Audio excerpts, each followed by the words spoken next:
Hello, everybody. That's Bob Ross, right there.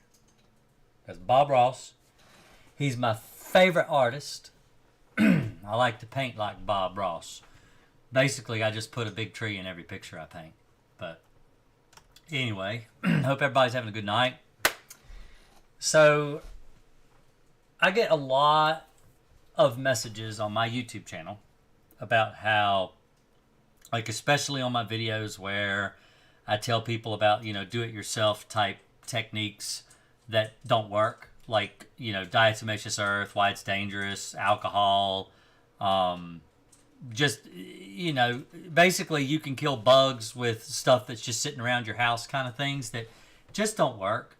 And most of the comments I get on those videos that are negative are usually spouting things like, well, I'm just angry because this is taking money away from my business and all this stuff. But I want to explain something.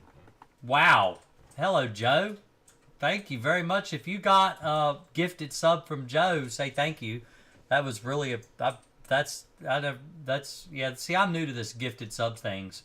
So that kind of made me tongue-tied there for a minute. But congratulations, those people that got gifted subs. You're a sub to the channel. You get use of the emotes and,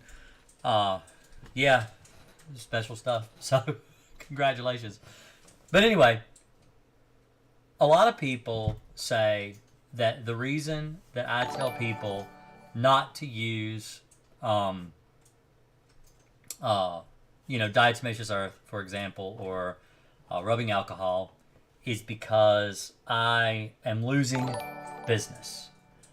People aren't hiring me, all these different things. Which isn't true. Because, if you live in Ohio, New England, lots of places all across the country where I get comments from, I can't work for you anyway. So, I give this information for free because I just want to help people. It's not about my business. It's about, how to help people. And I want to show you, since people want to talk about how all I want to do is make money, let's talk about the sponsor of tonight's show, which is me. I'm the sponsor of tonight's show. And if you like what I do, because everybody on YouTube is doing this now, so I thought it would be funny if I just said, instead of sponsored by, all these chemical companies or whatever, I'm sponsored by me. I'm sponsored by just the time that I take out of my day to be able to do these things. And if you like what I do and you want to help sponsor me, like Joe going and gifting 5 subs out, which is really, really generous. I appreciate that. You can do that. You can super chat me here. You can donate to my PayPal and all that stuff. I've got that all hooked up. So let's talk about making money here, because this is what everybody says about me, right? So if you are new to my channel and you've never seen any of my videos before, I help people with pest control. I teach people how to do their own pest control. This is what I do. Safely. Not, poisoning themselves or their children or their pets. Being able to get rid of bugs that are bothering them without hurting themselves. Professionally, like I do. All right? I don't make a living killing my customers. I make a living killing bugs for my customers. And I have happy customers. So, this is my YouTube channel. It's youtube.com/greenacrespc, which just so happens that's what's on the little flasher thing on the screen. I have a Patreon, which I have some members, not very many. I appreciate everybody that donates to me all the time. But if you want to support the channel, you are welcome to hit the subscribe button right here, or the join button like Joe. Joe is a member of the channel. Cookie is now a member. Judah Mario is a member. Hap Hack, the Transforming One, interesting name, is also a member. Ben Stone is a member, and Craig is a member. All these people have been made members tonight, plus the members that were there before. So you can join and become a member. All right, that supports my channel. I get a percentage of the money. It's like $5 a month. I get a percentage. I think it's like $3. I get to keep of that. That supports me. Okay. You don't have to do that. I can support myself with my business. I'm good at doing that. But if you like the channel and you like what you see, I appreciate it. Also, if you'll notice, right here in the top right corner, there are buttons for donate. If you want to donate to my channel and you want to skip all the YouTube and cut YouTube as the middleman out of the whole equation and just donate straight to me, I've got a donate button. I've got a Patreon button. You know, this stuff up here at the top right, that's how you can donate to me. Or you can get my course on bedbugs, which is a link in the description below. This is my course on how to kill bedbugs. All right, I talk about that every now and then. So I figured I'd shill for myself tonight because apparently that's all I worry about is money. So I'm not offended. I'm really not. I'm trying to be funny. It might not be funny. Maybe it is funny. I'm trying to be funny. I'm trying to add humor here. So if you like to support me, then that's how you can do it. Or if you're local, hire me. I'll come out to your house and I'll kill your bugs. And I will have a good time doing it and probably make you laugh while I'm there because that's the kind of stuff I do. So anyway, y'all have a great night and we'll see you later. No, I'm just kidding. So, yes, Joe said he would give 5 subs last week if he got to see Arthas. And Arthas is actually outside right now. He's chilling. It's been so cold here in Virginia. I was going to do a fire cam. I thought about it, and I thought, well, you know, if I set my camera over next to the fireplace and show you the fire I've got burning in the fireplace, then it might actually get too hot on my camera. So I'm not going to do that. But, and I haven't gotten a good camera to use for Arthas. I have one. I meant to go by and buy it today. I'm going to do a bunny camera probably every stream because I've had lots of people ask to see the bunny. So I've got a little pet bunny. And I can't do it tonight because I was using my Ring cameras, and I don't like the way that they do their cameras where they have to constantly refresh over and over. So I was going to get a different camera from Walmart and hook it up so you guys could watch Arthas when I'm live streaming. I just hadn't had a chance to run by the store and buy it yet. So anyway, I hope everybody's having a good night. My nose is itching. I'm not picking my nose. I just got an itchy nose. That's all it is to it. I have to say that every so often. It's allergy season, and yeah, it's, you know, I got itchy nose, itchy eyes. Flowers are in bloom. All the trees have got the pollen all. Let me fix my camera.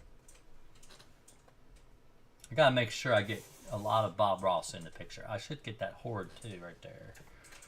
Right there. Gotta get the horde. Let me see if I can. See, can I just? No, that's snapped right in there, isn't it? Yeah, I gotta have the horde. Yes.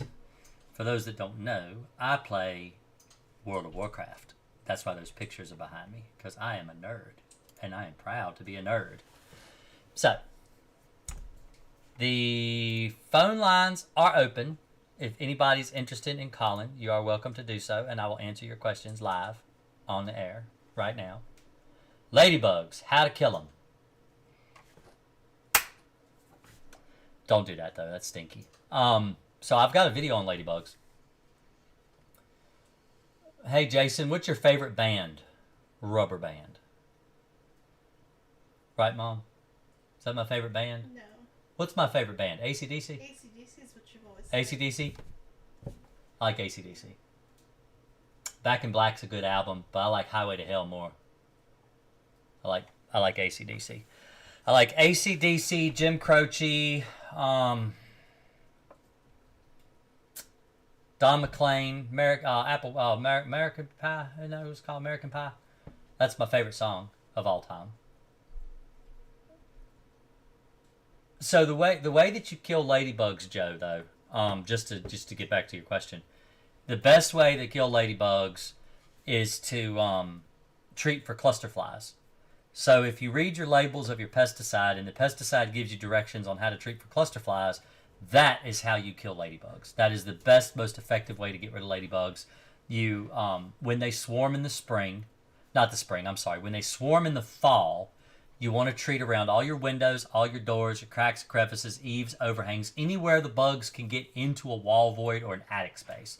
You need to treat those areas so that when the ladybugs come in to try to hibernate inside your home, they can't. They die. And you'll have less coming out in the spring. A lot of people are getting ladybugs now because they're emerging from hibernation. It's getting warmer, the sun's shining on the house, it's warming up those empty wall voids and cavities and causing those bugs to start to wake up. Well, it's still too cold outside, so they come out inside because they feel like, well, it's springtime. Spring must be wherever the warm side of the house is, which is inside the house. So they start swarming out in the house again. But if you do a really adequate fall time treatment, then usually, most of the time, the ladybugs you get now are so minuscule because they already died. They died on their way in the fall. So Tip says, I have a few questions.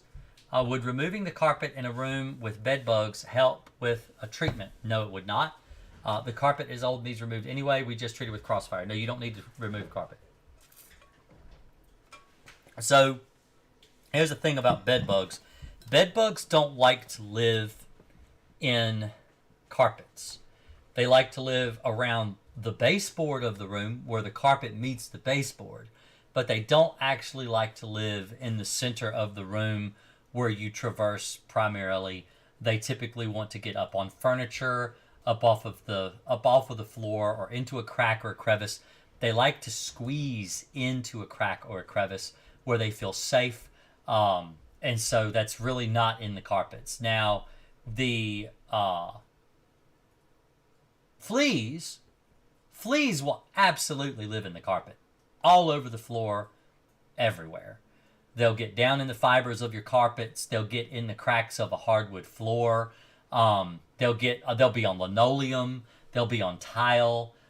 People think that fleas will only be in carpet because carpet is the most thing that resembles, a cat or a dog's fur. But that's not true. Fleas will actually be anywhere across the entire floor.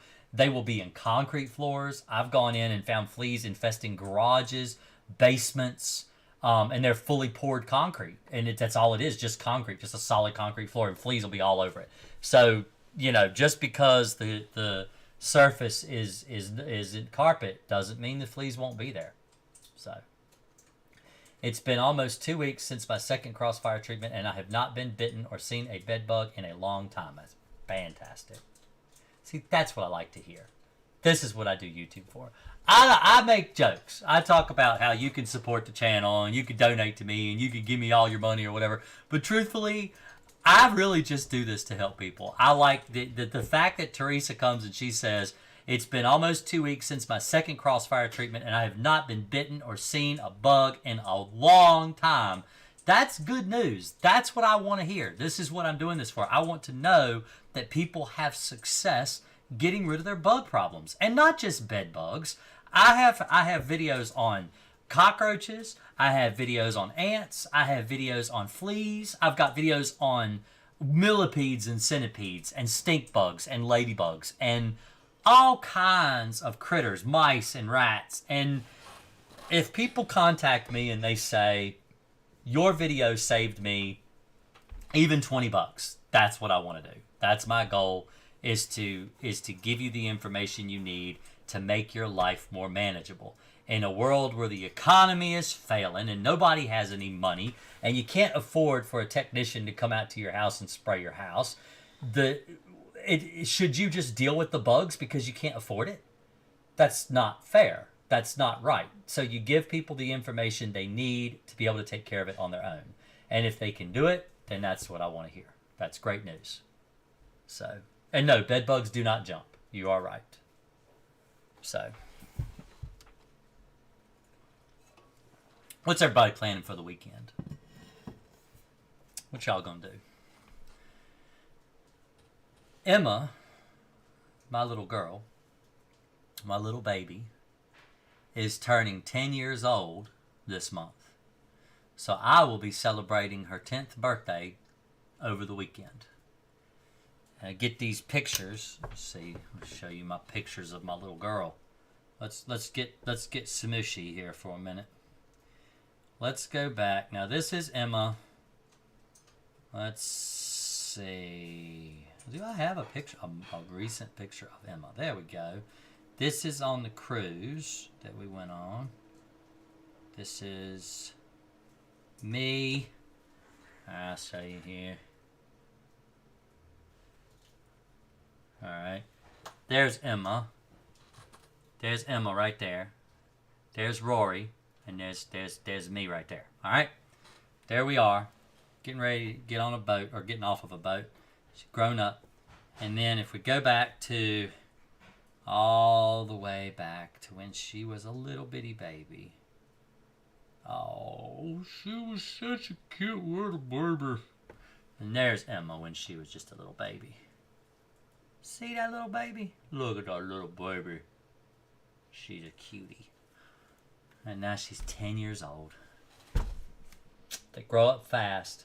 Sometimes you wish they were just a little baby one more time so you could just hold them one more time. Just one more time. Just a little baby.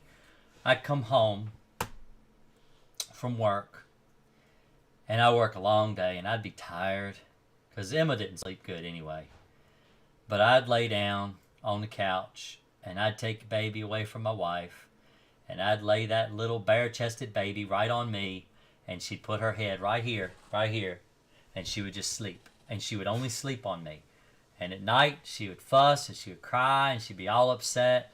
And because I was always paranoid, I wouldn't let her sleep on me at night because I was worried I'd roll over and squish the baby or whatever. And so she'd cry and stuff, but I'd come home from work and I would sit there and the baby would just sleep on me. And she always liked to see my little girl. So, and she's going to be 10 years old. Here I get all mushy. I think I did the same thing last year. You could probably go through my live streams around March last year and hear me talking about how Emma's growing up in those videos too. I always talk about my kids and when they get older. So Joe says he's recovering from a dislocated knee. That hurts. Teresa's going to Louisville, Kentucky. I've been to Kentucky. We've been to Louisville, Kentucky. Is it Louisville that we went to? Is that where Lambert's Cafe is? No, that's in Missouri. I thought there was one in Kentucky. No, there's two in Missouri. There's two in Missouri. Are you sure it's Missouri? There's two in Missouri and one in Alabama, or two in Alabama and one in Missouri. Alabama's where Lambert's Cafe is. My twin granddaughters slept on my chest as babies. Oh, I'd love to have twins.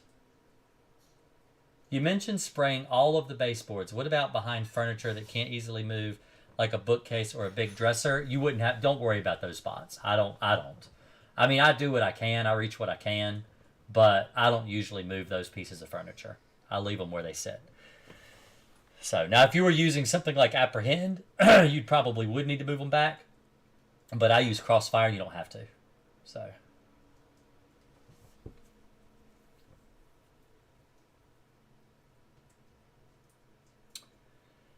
Oh.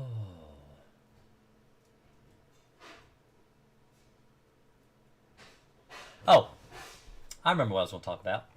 I had a question come in. Let me see if I can bring it up. Where is the window? That one needs to be closed. That one was from earlier. And there it is. All right. So I had a question come through on my Facebook, actually.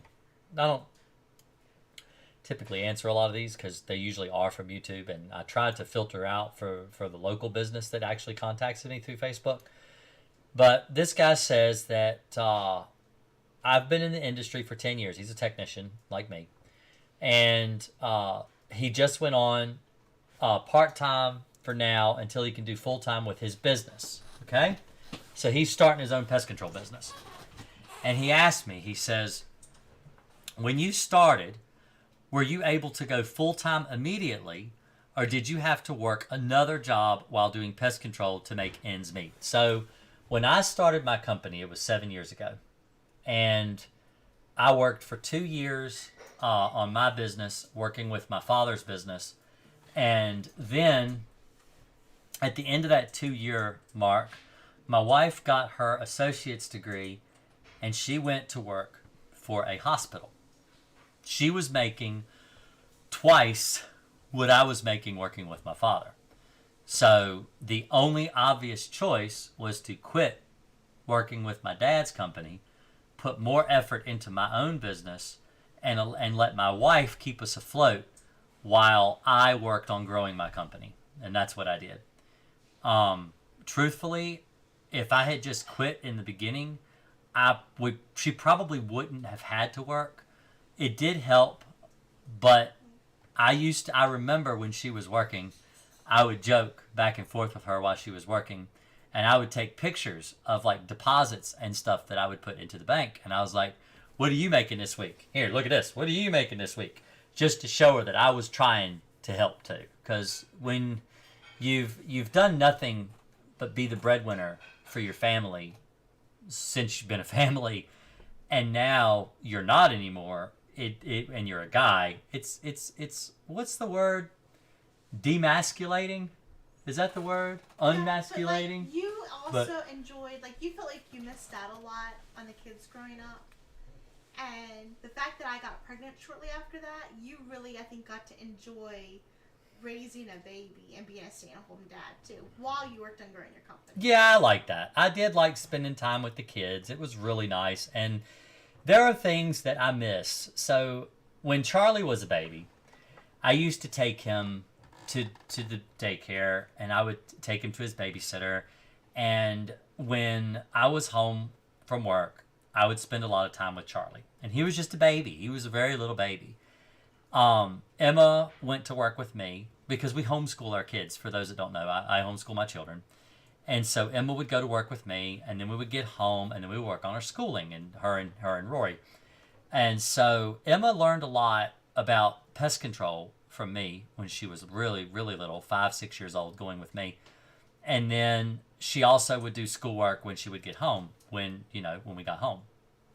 I didn't work a lot of hours. I would maybe have 5 to 10 stops a day when I did work, because I didn't have a lot of business. I was maybe 2, maybe 3 days a week I would work, and all the other days I had free.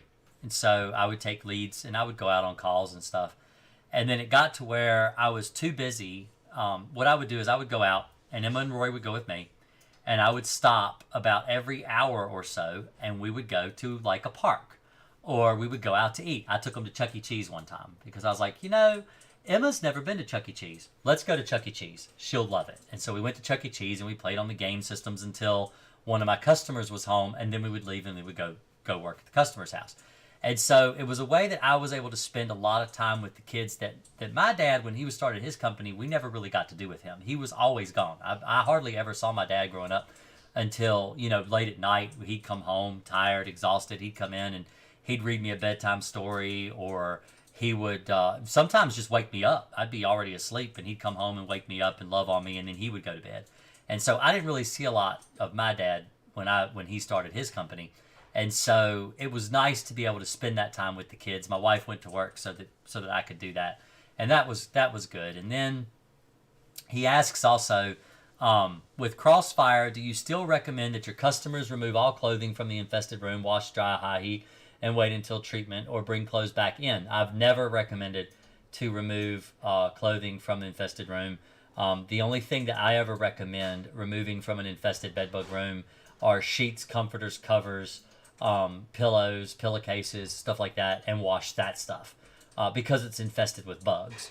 If it doesn't have bugs in it, there's no reason to wash it, because bugs aren't going to get a blood meal from a t-shirt. They're going to get blood meal from you. So when you treat your mattress, box spring, headboard, footboard, bed rails, all the baseboards and stuff, the bed bugs are going to come out. They're going to get in the chemical. They're going to die. So I have never actually recommended for people to remove all their clothing from their bedroom. So anyway, those were questions that came through my Facebook page. So I wanted to just address those here because it's from people that have watched on YouTube, and I know they'll get the answer here too. So this is someone else that says, I've watched your YouTube videos and was wondering if you could help me. I have bed bugs, a mild infestation, I guess, used Crossfire, hadn't got bit in about 10 days or so. Now I'm getting bit again. I think they're in my electric baseboard heater because I can't find them anywhere else. I'm sick of my babies being bit as well as myself, and I'm allergic to them, so it makes it worse. Please tell me if you can guide me or whatever you can. I know you're busy. Thank you. So I want to explain about baseboard heaters. Now, if your heater works, bed bugs aren't going to live inside it because it's a source of heat, and it's hot. It's hotter than a human being's body heat. So they're not going to want to live in there if it's on, especially in the wintertime. They're not going to want to live there. Even if they are living there, like in the summer when they're off and they're cold, bed bugs will go behind them. I've seen bed bugs live behind a baseboard heater, but they still have to come out. So treat around your baseboards in the places that you're going to be, and the bed bugs will die. It's actually completely normal to get bit after 10 days of treating with Crossfire, because Crossfire starts to slowly reduce its effectiveness over a period of 30 days. So if it's been 10 days, of course, it's not as strong as it was on day one. It's actually weaker. So it doesn't kill them as quickly it kills them slower. So they may be able to make it further into the room and before they die, and they might even bite you and get back to wherever it is they're hiding. So,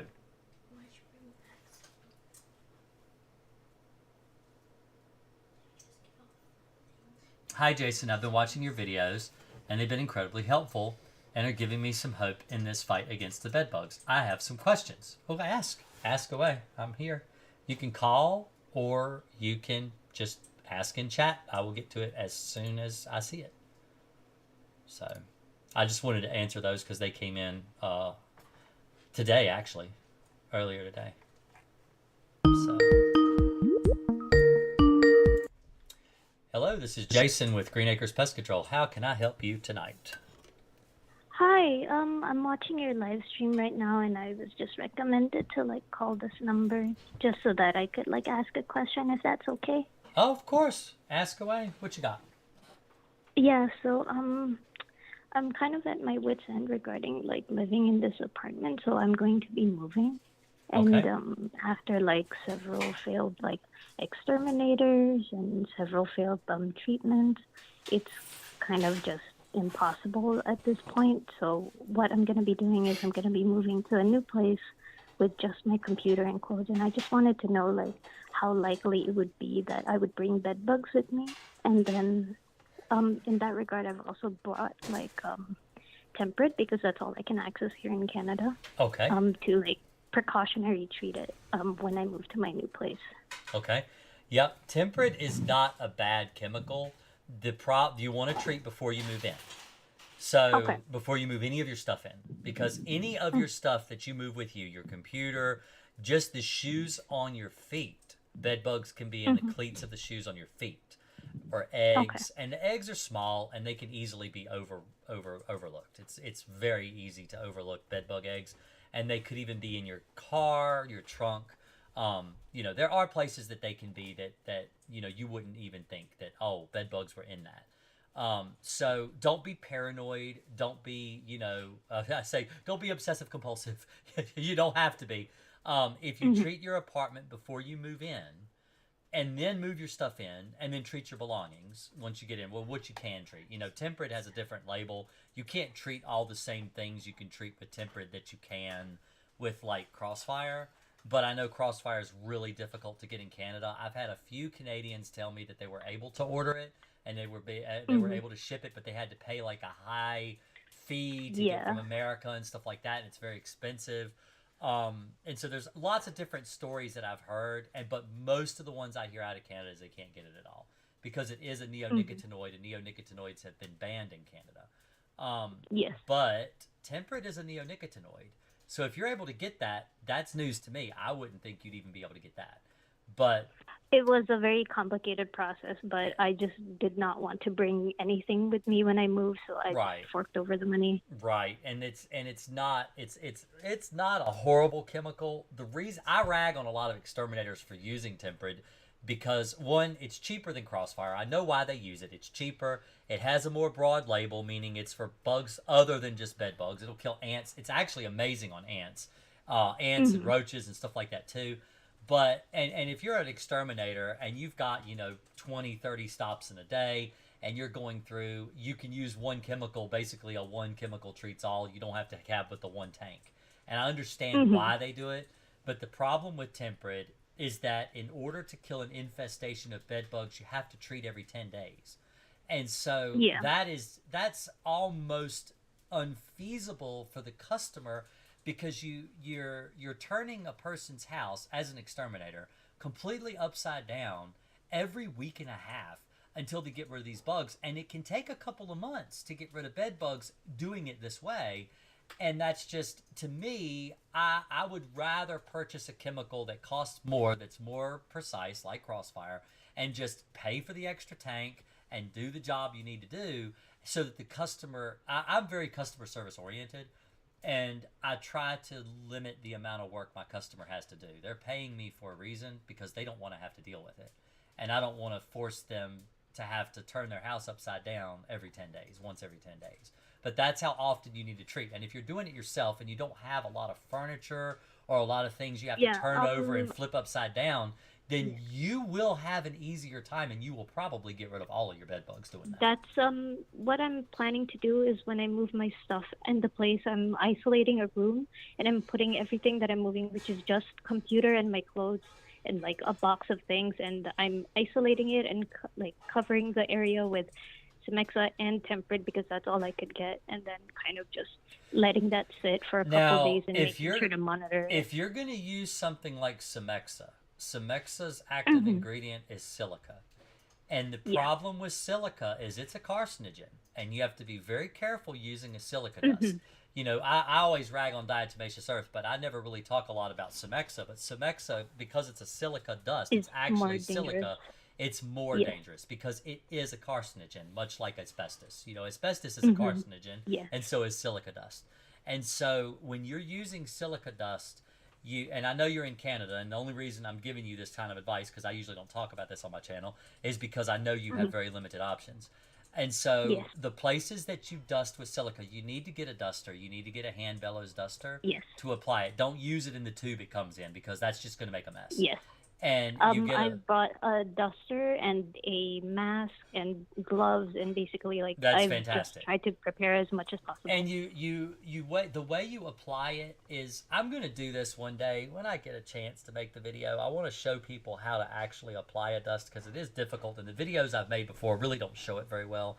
But you're puffing. You want to puff the dust. If you're going to use Cemexa, you want to put it down under the baseboard. You want to put it the places, because it's a silicate, and it's designed in much the same way that diatomaceous earth works, in that it penetrates through the exoskeleton of the bug and causes them to dehydrate, the same exact way that diatomaceous earth works. But you put it in the cracks that the bugs want to crawl in. And if you don't have any furniture, the bugs are going to want to crawl down around the baseboards. They're going to want to crawl in around an outlet cover, places like that. And so the places you cannot treat are the places you want to use the dust. The places you can't treat with with the liquid. So you don't want to get it wet. You don't want to get your dust wet. Never get a dust wet. It prevents the dust from even working. It just negates the fact that you even use dust. So don't get it wet. You dust in places like you take the switch plate off and you dust around your outlet covers. Be careful, don't electrocute yourself. And you know, those are the places you want to apply your dust. And then if you can spray your baseboards, treat your baseboards with tempered. You know, don't do the dust there, because you spray tempered there, so you don't have to dust only there. Where I can't get tempered. Exactly. Okay. All right. Yeah. I guess that is like everything. I just really don't want to like bring this with me when I move, because I'm at my wit's end living in this apartment with them. Well, I think you'll be able to get rid of them. I've had a lot of Canadians tell me that tempered has worked for them. And another thing about tempered in the States is that they did a study out at Virginia Tech, and they found that bed bugs have started to develop a great resistance to tempered, and it's really because of overuse, because a lot of exterminators use it here. And not just exterminators, but people, imidacloprid is the active ingredient in tempered, and you can get that in just over-the-counter pesticides. And so when you start introducing a pesticide to the general market and everyone's able to buy it, and typically it's a weaker concentration because that's just what they sell to the general populace, you end up developing a chemical resistant population of bugs. And so it's like you talk about superbug. It's a bug that you can spray that doesn't die from a chemical that should kill it, but because they've developed a resistance to it genetically, it doesn't kill them anymore. And that's one of the problems they're having with tempered now in the States, is that they're finding a lot of bed bugs are resistant, especially in inner city areas like, for example, Richmond, Virginia, the capital of the state.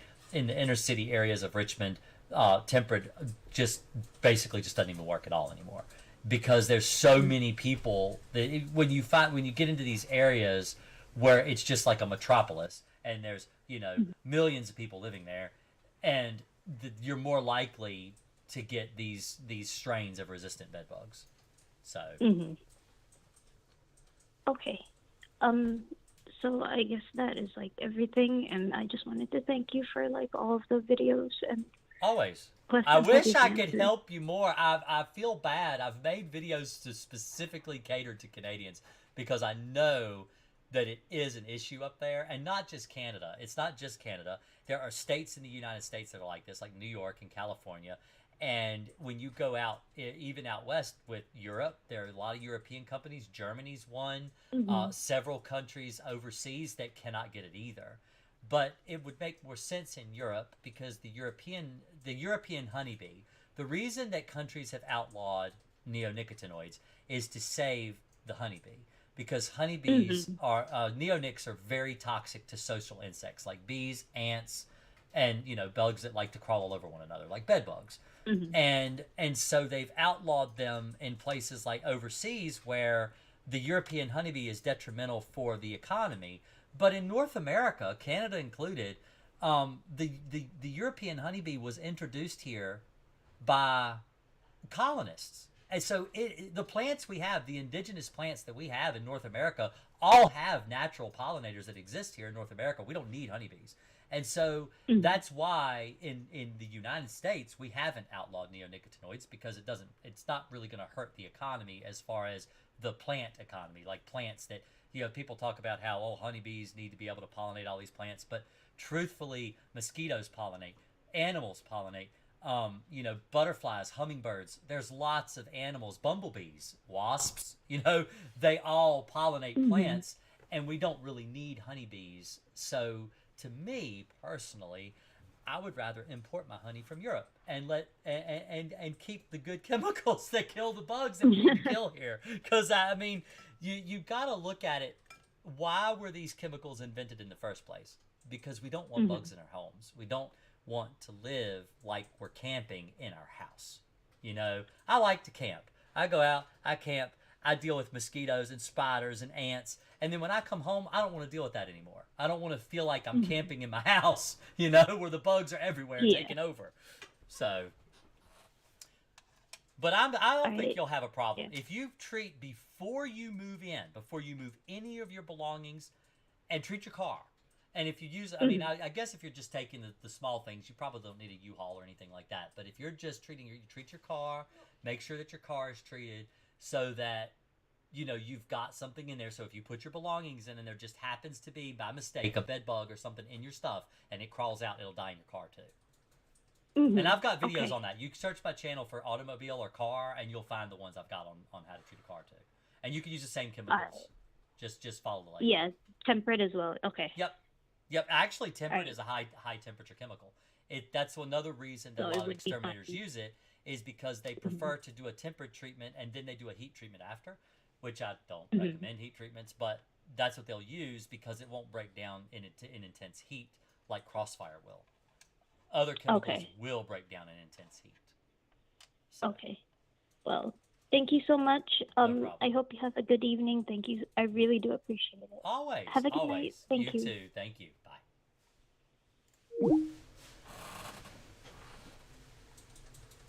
So let's see here. I need to...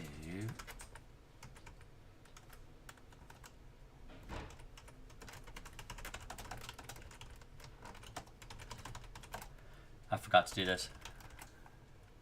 www.youtube.com/greenacrespc at everyone. Sorry, gotta tell the Discord. I forgot. I've been on here for 43 minutes and didn't even mention to Discord that I was on here talking to you guys.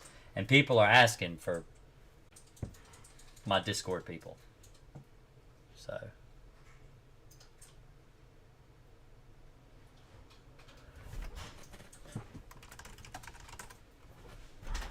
Oh, wait a minute. Let me do this too. At Annie.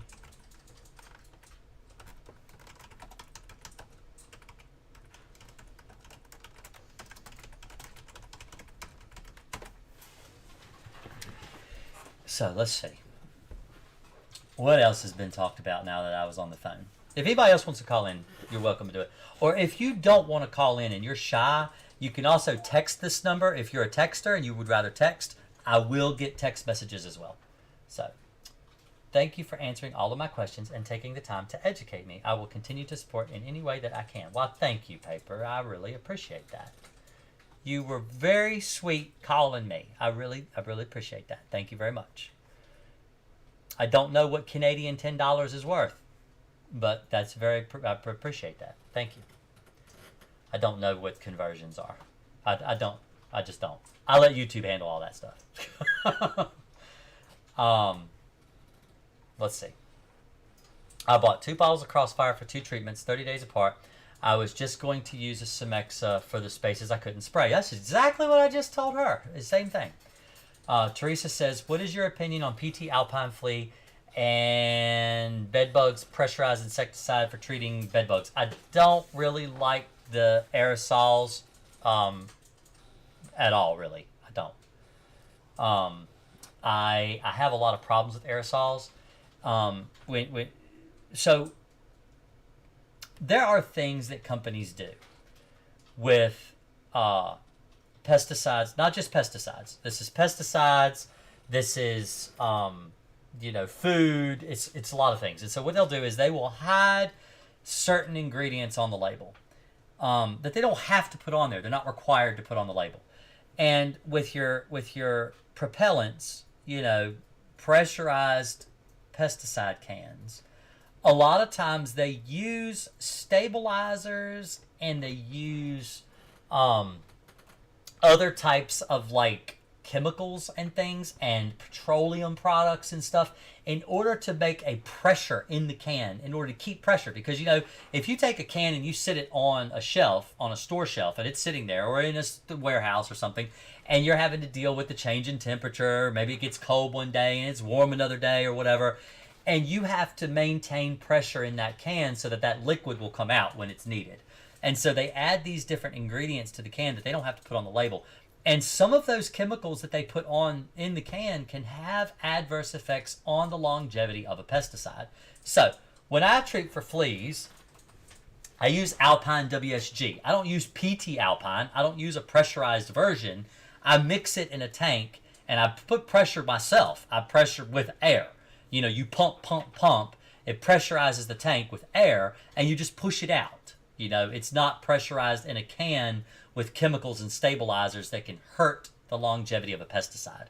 The complaints that I've seen on both Amazon and other websites about, different pressurized pesticides is that they don't work. They're not as effective and they break down quicker than what I've experienced mixing it myself. So I don't recommend pressurized bug spray. It reminds me too much of stuff like, Raid, which is, I'm not going to talk bad about Raid, but anyone who's used Raid knows I don't need to. But a lot of exterminators do use PT Alpine and are successful with it. Hi, Jason. I've just started watching your videos because we have just got bed bugs since New Year's of this year. We stayed at a hotel and dragged them home with us in our luggage. Apparently, we still haven't seen any, but I've gotten bitten up. And then we had a dog come in and he detected them. The pest control company came in, sprayed tempered. The first time was around 10th of January. They came and resprayed again 2 weeks later, which that's what I was just talking about with her, that's normal. I was still getting bit. Someone told me about your YouTube channel and Crossfire. I immediately purchased on Amazon. We just sprayed about a week ago, and we had also spread Semexa, as someone told us to use that as well. And we did use a duster 2 nights ago. I just got another bite. Now I'm so worried that the Crossfire is not going to work because we sprayed it on top of Semexa. It probably will still work. It's really common to use Semexa and Crossfire together. I don't recommend it because silicates can be very deterring to bugs and can cause them not to want to crawl through the chemical. So I don't usually recommend it, but I have had people say they were successful. But even if you sprayed Crossfire and it was just a few weeks ago, count 30 days from the day you use it. And if you're still getting bit at like day 30, spray again. So that's what I recommend. Jason, your audio is all over the place. I'm sure it was because of the call. Oh, maybe so. I don't know. How is it now? Is it better? Just spray.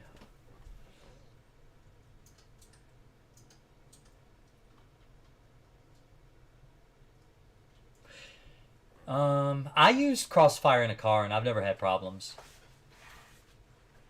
Because someone asked if you should use it in a car or not because it doesn't handle high temperatures, but I've never had a problem treating cars with Crossfire.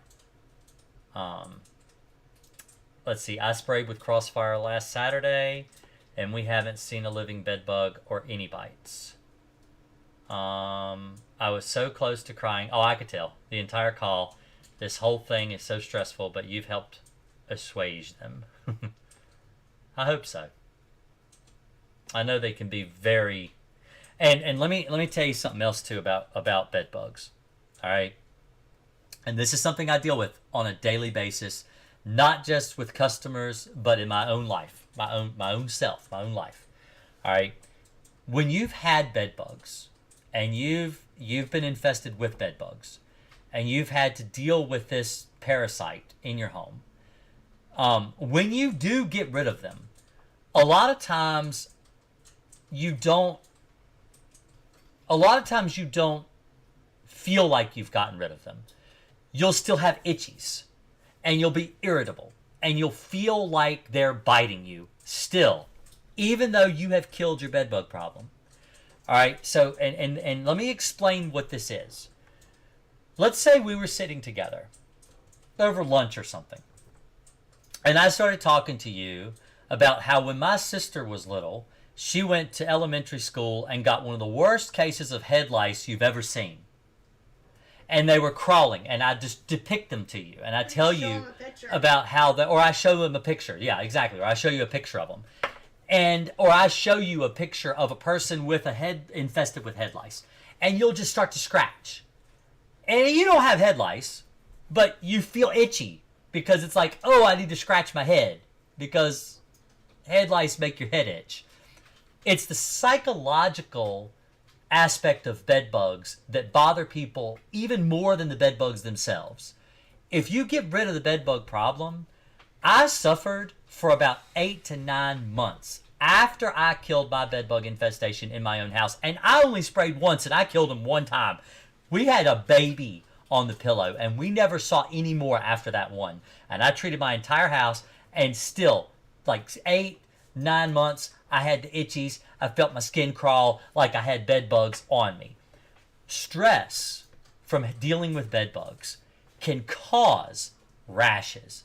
Stress can cause a rash. You can get similar to bug bites on your body because of the stress that you are putting your body through. So don't assume because you're itchy that you still have bed bugs.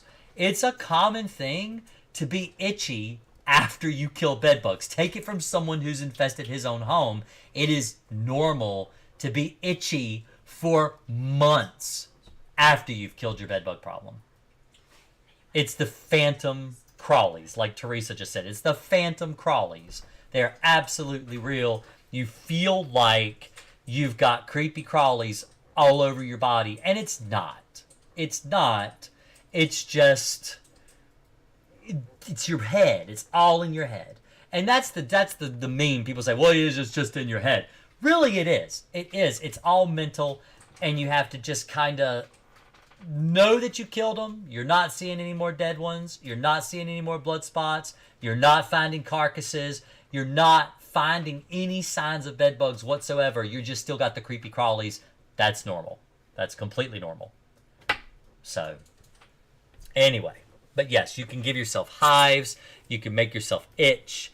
You can. It's pretty bad. It really is. I mean, when I had bed bugs, it was right before Finley was born, and now he's like 1.5 years now. But so it's been about 1.5 years since we had bed bugs, and that scares too. I would be in the middle of the night. I mean, I'd wake up, one of my wife's hairs would touch my arm, and I would think that. I would think that I had bed bugs crawling all over me, but it was just one of my wife's hairs, or a sheet would touch me wrong, or something like that. So, but yeah, now I'm going to show. Oh well, let's answer this call first. Hello, this is Jason with Green Acres Pest Control. How are you tonight? Hi, Jason. Hey. Is my volume okay? You sound good. I can hear you. Okay. All right, perfect. Okay, so just to jump right into it. So I called you about, I don't know, maybe 4 or 5 live streams ago, maybe 6. Okay. And I've been in your Discord ever since. I think you know me as Huss, Huss. Yep. Okay, so honestly, I'm just calling for clarity purposes. I don't want to take up too much of your time because I know you're live streaming. I don't want to take away like from other people Go that are for it. joining or just watching. Pretty much sprayed the 4th I sprayed, and a week later I told you I sent a text message in the Discord about how I saw like a small one and a large one. You said perfectly normal. Went with that. Found one dead in my bathroom. Also went back to your text about how you said that they'll act irrational when they're dying. So I was like pretty happy about that, excited that they were dying. And then about 2 days ago, I think the 14th, I found. So it's been 10 days. Yeah, something like that. Around that, maybe a little bit more, probably like 11 days, 12 days. Okay. I found a larger one. I'm pretty sure an adult that had like bit my mother and had got blood. I got it, put it in a Ziploc bag, and I've been watching it. Right now, it's not moving at all. I'm almost certain it's dead. And I also found a tiny nymph running around my bed, like just crawled out, got it right away, killed it. Right. I just wanted your opinion. Like, what do you think? How do you think this is going so far? Do you think I should do anything, or like, what's your kind of advice? It sounds normal to me. It absolutely sounds completely normal.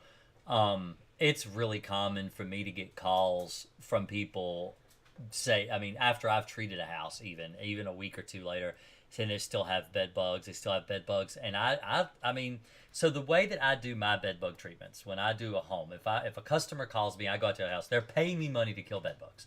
All right. I go out, I do a very thorough treatment. I turn over everything, just like I talk about on my channel. I do everything that I tell people to do. I do it all. Yeah. Usually I have my son help me because it's a lot of work to do on your own. So we work together. And I don't guarantee bed bugs because people will bring them back in again. And so if I guaranteed bed bugs, I'd be giving people free bed bug work forever because a lot of people are habitual. They do the same thing over and over and over. In fact, it's very common for me to have the same customer call me back in like a year or two because they've infested their house again with bed bugs because they went and did the same thing that they did that got them the bed bugs in the first place. And so it's a very common thing to do that. And so when a customer, the way that I guarantee my bed bug work is I tell my customer, I'll say, look, this is the price. If you need me to come back within like 50 days, I give people a month and a half. I will do it at half price. I will give you a half price deal, and the half price is probably 50% off of what, I mean, even the cheapest price locally. It's very affordable to the point where I'm really only breaking even when I do the job. Yeah. So that's my guarantee is basically I will come back, I will treat the house, I will do the same thing I did today, but I'm basically doing it at cost. So it's my cost, and I'm just breaking even, and that's the best that I can do. And it happens. I do have to go back on callback sometimes. I mean, I think I did 2 or maybe 3 last year. It doesn't happen very often, but it does happen. If they were to call anybody else, they're gonna spend 2 to 3 times what they paid for me to come to the house in the first place. And so they're going to call me if they need help. That's who they're going to call if they need it. Yeah. I've also told people, like I told you, to buy Crossfire and use it. It works. It works really well. That's what I use. When people call me, I'm like, this is what I'm going to do. I'm going to come in your house. I'm going to treat with Crossfire. You can do that. It's not something that you have to hire somebody to do. If you're capable and you're able, you should. I think everybody should try. I think it's very, plausible that someone would go and buy it and do it on their own and get rid of their problem. It does work. And so I tell them, they'll call me back in like 2 or 3 weeks, and I'll say, hey, you've got 50 days. Take the full length, because if you don't need me to come back out, why would you? Be patient, take a couple more weeks, and just make sure. And if it gets around day 45 or 46, then we'll go ahead and schedule out a follow-up. And that's the way I treat everybody. Even if people call me at like day 60, 62, something like that, I've still given people the same exact discount. just because Yeah. I know how it is having bed bugs. I know that sometimes you just need a second treatment. Most of the time you don't, but sometimes you do. There is a genetic anomaly with bed bugs. Most bed bug eggs will hatch in 6 to 10 days, but there is the chance that an egg will actually live longer and won't hatch within that 10-day period and will actually hatch in like 20 or 30 days. And if you have that issue, you will have to treat again in a month because you won't kill all the bed bugs. By the time those eggs hatch, there will be no residual of crossfire left. And then you'll need to treat again. Yeah. So what I do with people Okay. on YouTube so that they're more successful is I'll just tell them, I'll say, if you're having this issue, just treat once a month for 90 days for 3 months. Just do a 90-day treatment.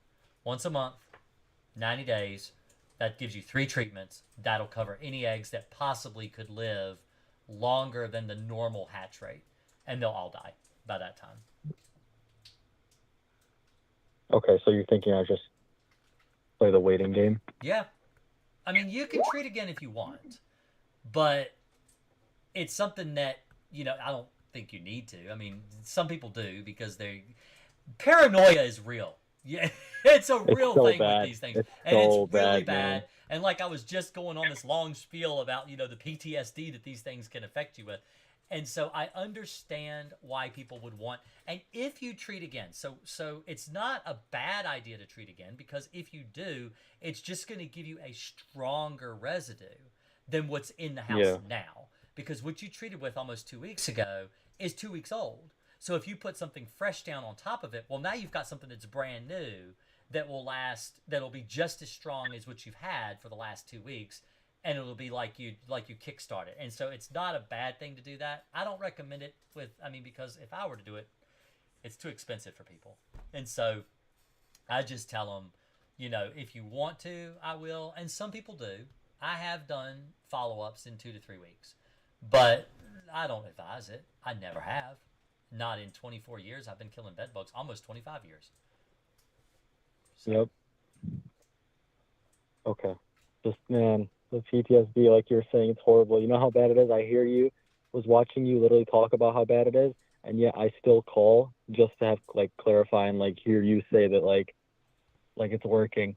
Yeah, it sounds like it's working really well. It sounds like you have a very mild infestation, and those are usually the most nagging because it's like those ones that slowly file out into the room to die. They're the most obnoxious ones because it's like they stay hidden away and they don't come out. And nymphs don't need to bite either. So nymphs, when they first hatch out of an egg, they don't even bite within the first 10 days.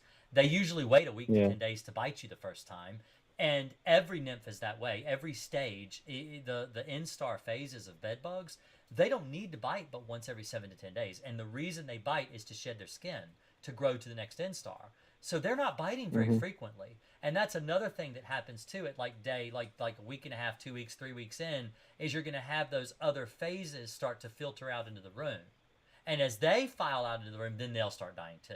And so it really is a waiting game. And it's the same way with fleas. Fleas are that way. They have to hatch out of their cocoons. Roaches have to hatch out of their eggs. It takes a roach 28 days to hatch. And so it's just the way bugs are. Bug eggs have to incubate. Chicken eggs have to. You can't get chickens from an egg in a day. Eggs take a while. They have to grow the bug and then they have to hatch. And so that's the most annoying thing. And it's also what allows bugs to be able to survive as long as they have is because they do have egg phases that people don't even think about. Yeah. Yeah. All right. Well, definitely 100%. I will say, from when you told me to buy Crossfire, definitely, literally killed the population by at least 75%. I mean, yeah, like you said, I believe that it's mild, and I'm seeing very rarely, maybe once every 4 to a week, I see 1 or maybe 2. Mm-hmm. That's not bad. That's really not bad.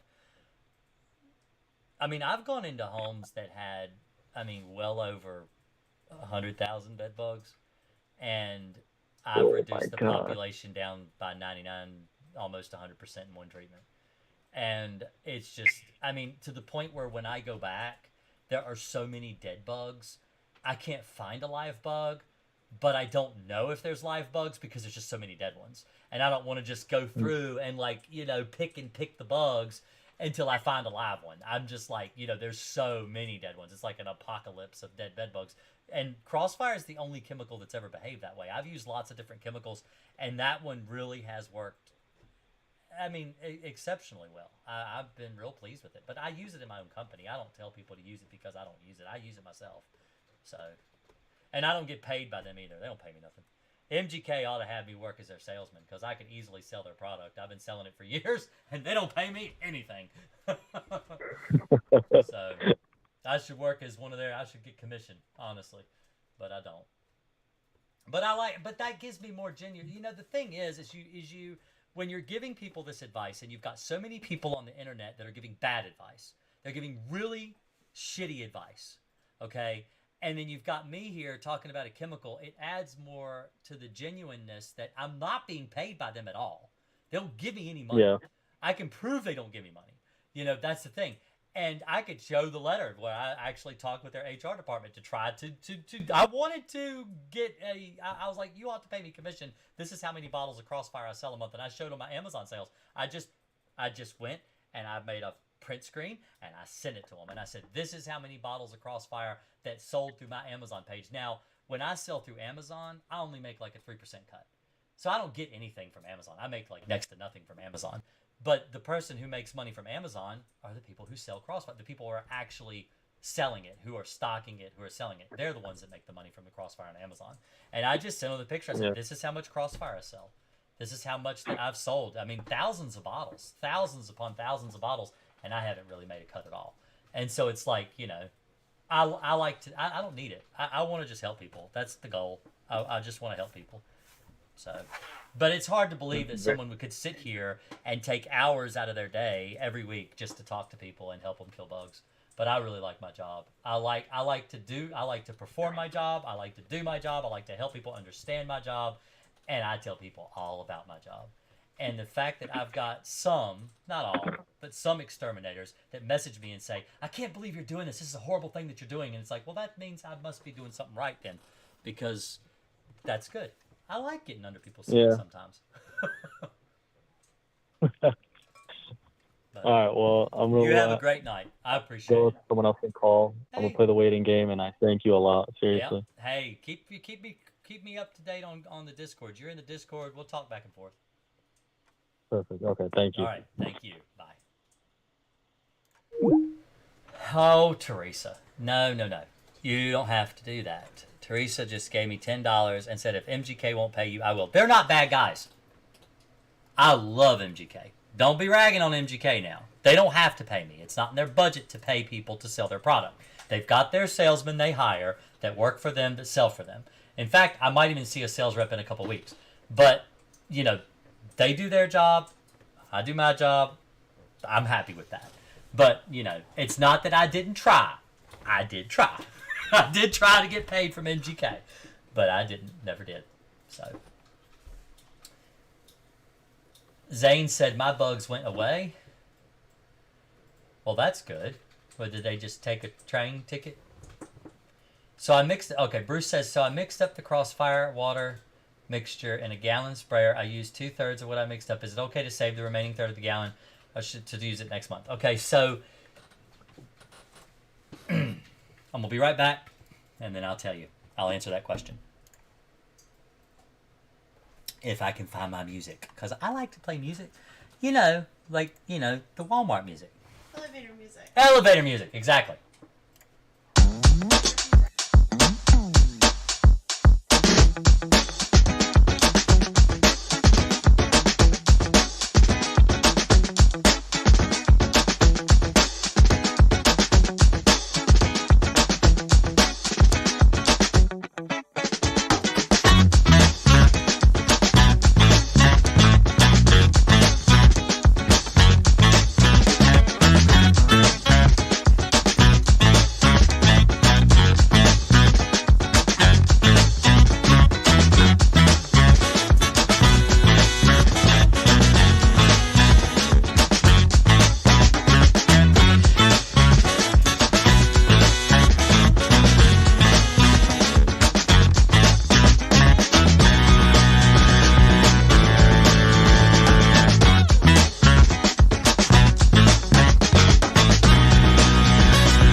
Wait. Stop playing music. What's going on? What's going on? Okay, sorry.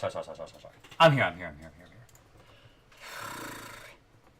By the way, if you're here, and you are, hit this button right here and subscribe to my channel if you aren't already. And like the video. There are 25 people in here. You guys should like my video.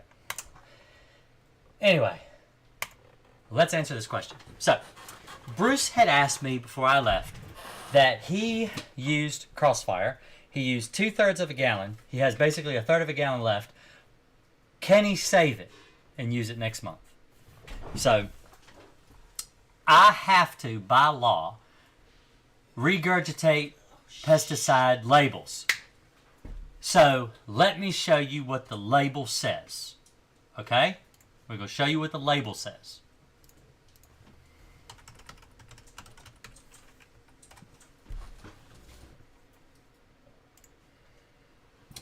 So this is the label of Crossfire. Let me see if I can do this. Make it little like this. So you guys can read. Okay? Let's zoom in. Alright.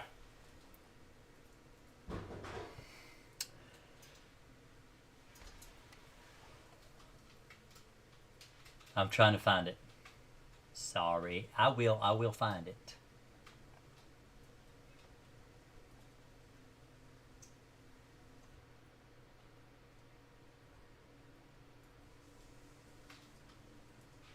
Okay, there it is.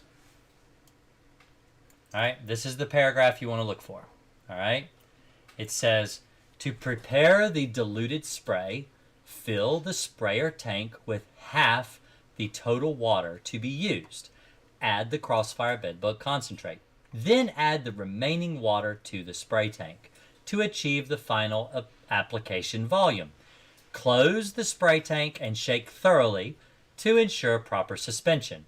For optimal results, solution should be used within 24 hours of being prepared. Spray tank solution should be shaken prior to use or if application is interrupted. Diluted mixture may be stored overnight. So what this says is you need to use your spray within 24 hours of being mixed. You don't want to use it outside of 24 hours because it's going to start... Well, I'll tell you what happens. So when you mix Crossfire, it will actually start to clump and it starts to gel and it starts to turn into this weird kind of gunky mess. All right? It clogs your sprayer. It clogs the wand. It clogs the tips. It clogs the screens. And it doesn't work. It's no longer flowable. It doesn't really work very well. And I don't recommend using it outside of 24 hours. That's my recommendation. But there have been people that have contacted me through YouTube. Now, you got to take this with a grain of salt because this is what you call hearsay. Doesn't mean it's true. But I have had people contact me through YouTube because of this exact thing that I'm saying to you right now. And they've said, I know you tell people not to use it past 24 hours. I kept it 2 weeks and I used it and it was still killing bed bugs. And that may be true. But as the label says right here, it says within 24 hours. So I have to repeat what the label says. That's just the way it is. I always say the label's the law. If you look at my setting up stream page, it says it right there. The label's the law. Follow your label. The label is the law. So that's what I say to answer your question.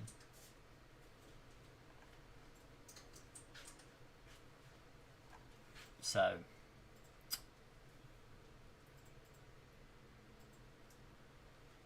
let me see. I'm scrolling back up. There's a lot of stuff came in while I was using the bathroom. What kind of pattern nozzle do you use to spray? Okay, so I use a jet stream or a pin stream and a fan spray. Those are the two types of sprays, the spray I use. I'll show you. So if you go here and you click over to, let's say, do your domyown.com. Let's go there. All right. Let's search B and G multi. Is it multi EE? Let's just try tip and see what happens. Okay, there you go. All right, so I use this type of sprayer, like a B&G sprayer, okay? But here is, stop it. So here is this little tip right here. Let me show you how this thing works. This is the tip of a B&G sprayer, all right? If you'll notice, it's got two jet streams. It's got a real small pin stream, and then it's got a real wide pin stream. I will usually use the real small pin stream because I feel like it's more accurate, and if you pump it up good, it really gets into the cracks and the crevices really, really well. I also use, now you've got a wide fan spray that puts out a lot of chemical, and then you've got a really narrow fan spray that puts out a very little amount of chemical. I use this one. I don't want to over apply. I want to use exactly the right amount of chemical that the label says. And the label right out will say, if you go back to the label, it says, like when you're applying it to a mattress, it says that apply as a pin stream, coarse spray, or low pressure spray for crack and crevice, carpet perimeter, and direct spray applications in and around non-food areas, okay? It says that you should, for the mattress, for example, right here, here's a mattress treatment. It says, Crossfire bedbug concentrate can be directly applied to the mattress and box spring surfaces.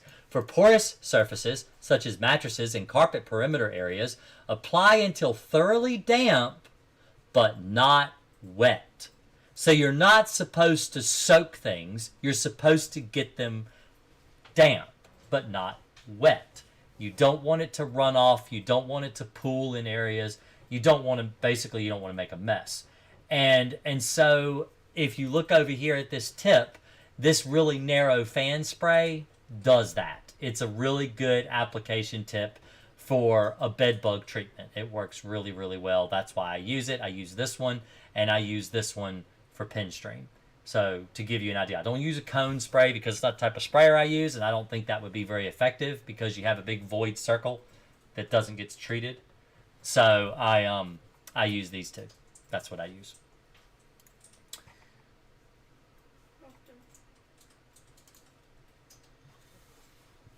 I'm dropping the kids at the pool. Actually, I was making my wife a water. I used the bathroom. I went to use the bathroom. This is 40 ounces of water. I drink like 5 of these a day.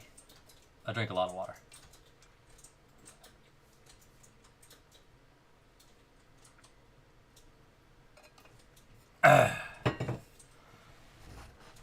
Let's see. This makes me think back to the story last stream about crapping in a toilet that wouldn't flush. You know, I've done that more than once. I have used a toilet that wouldn't flush more than once. But that story I told last week was the funniest one. So, I like to kill bugs. Let's see, starting my own company. WD-40 demand. Let's see. Dang autocorrect. I work for a pest control company based in Lynchburg. Hey, you probably see me all the time. There's my car right there. Look at that. See? That's my car. You probably see me. In fact, let me show you. This is the one that got runner-up on the PCT magazine. There I am. There's my car. What do you think of that? What y'all, give me your honest opinion. What do y'all think of that car? What do you think of that wrap? This is my wife's idea. She wanted to do it this way.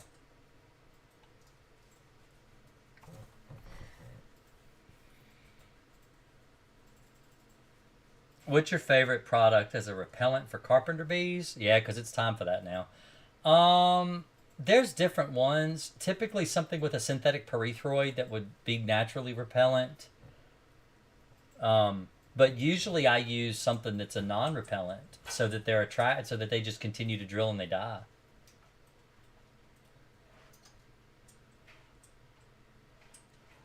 Onslaught Fast Clap's amazing as a repellent though.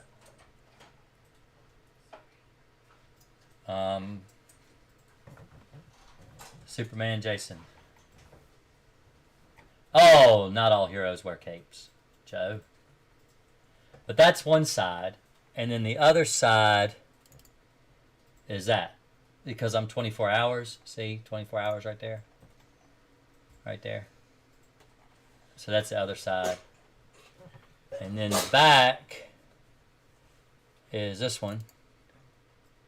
There's the back. And then, of course, the front you see. But then I submitted this to PCT Magazine. That's what I submitted.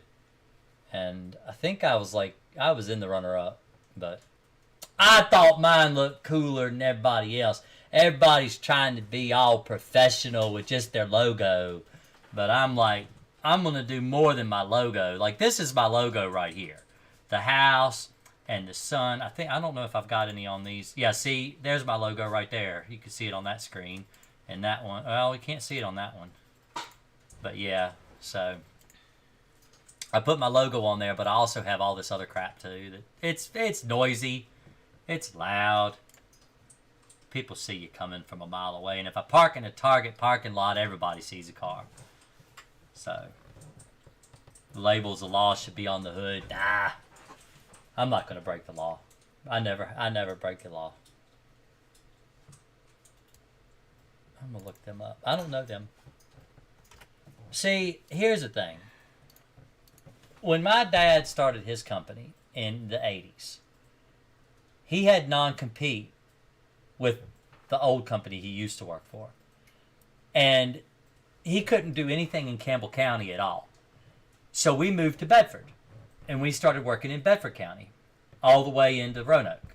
And so we worked Roanoke and Bedford, Smith Mountain Lake, and Botetourt, areas like that. That's where we worked. And then we, after the non-compete fell off, then we started working in Lynchburg again. But I don't have a lot of experience. I mean, I live out here now. I work in Lynchburg a lot now. But up until I started my own company, we didn't really do a whole lot in Lynchburg. So like those longs and, a lot of the people out here, I don't really know, except for when I get my license renewed every 2 years, then I see those guys. But most of the time, I don't really talk with a lot of the people in Lynchburg. I know most of the exterminators that I am actually acquainted with are out towards the east, the western side of the state, not so much the Lynchburg side. So.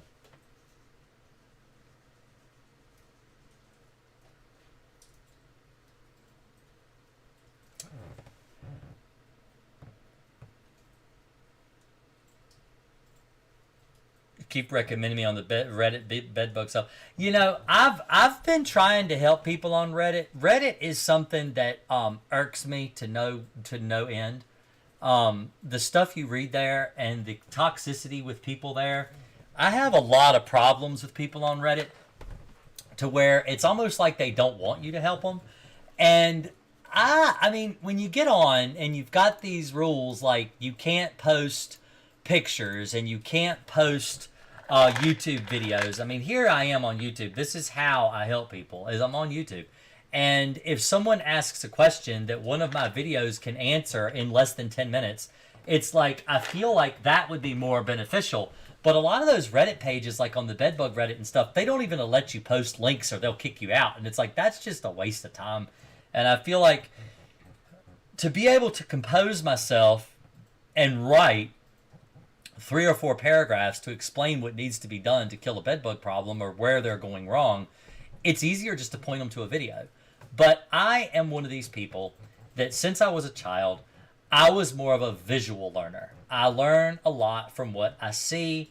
If you can show me how it's done, I will be able to copy what you do. And that's just how I am. And so I like to teach people visually as well. So if I'm performing an act and I'm doing it this way, I want you to know this is how I'm doing it. This is how I do it. If you copy me, then maybe you can be successful like me.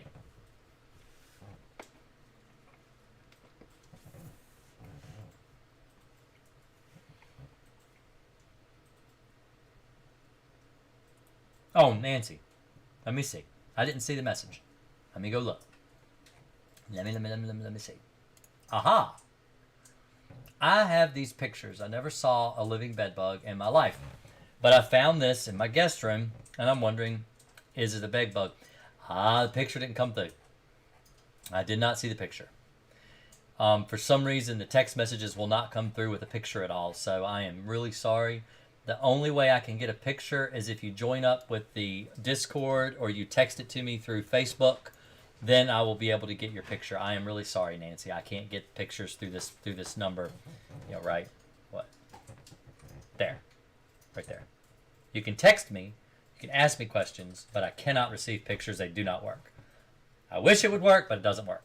Sorry. I think Reddit has its place, and I think it is beneficial to an extent. But not every question can be answered with a paragraph. A lot of questions need to be answered with more. And I feel like if you're going to write, a blog on how to get rid of a bug, it's much quicker to just send someone to a video and let them watch a video.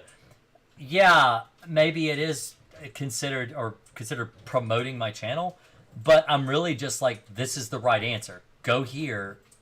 This will help you. Most of my videos aren't even monetized anymore. Like when you get into my older videos, the ones that have the most views, I don't make ad revenue on those videos. They don't get advertisements anymore. YouTube does not advertise. In fact, let's see. Let's just test that theory, because I don't believe I'm getting ad space at all on those anymore. So if we go to, let's see. Let's do this. Let's see if we get an ad. All right. Let's do this. All right. YouTube.com/Green Akers PC. Okay, here's my channel. All right, we'll go to videos. These are all my videos. Now, if I click this video right here, we should probably get an ad, because this is like, it's 3 weeks ago. I haven't uploaded a new video in a while. Sorry. But let's see what this one says. Hi. Oh! Montero. There you go. An ad. Okay? That's an ad. All right? Now, if we go back, so that if you watch that ad, I don't know how YouTube works. It's supposed to pay me a percentage because you watch an ad. All right? Honestly, I don't know how it works. So, we're going to go with the most popular video. Okay? And the reason I say the most popular video is because this is my most popular video. It is also the very first video I ever uploaded, and it's why heat treatments don't work on bed bugs. And we'll click that, and we'll see if we get an ad. No. Hey. See? No ad. The reason we don't get an ad is because YouTube is not monetizing this video. This video is old. YouTube's like, hey, this video is a really old video. Don't advertise on that video anymore. We're just not going to advertise there anymore. And they don't promote it. They don't push it. They don't get it out in front of people, because that's how YouTube works. They only promote new, fresh content. So, when I promote my videos, most of the time I send them to these old videos like this, because they are the first ones I did. They're the easiest ones personally for me to find, and I'm not really making any money. I'm like, hey, go watch this. This is good information. So,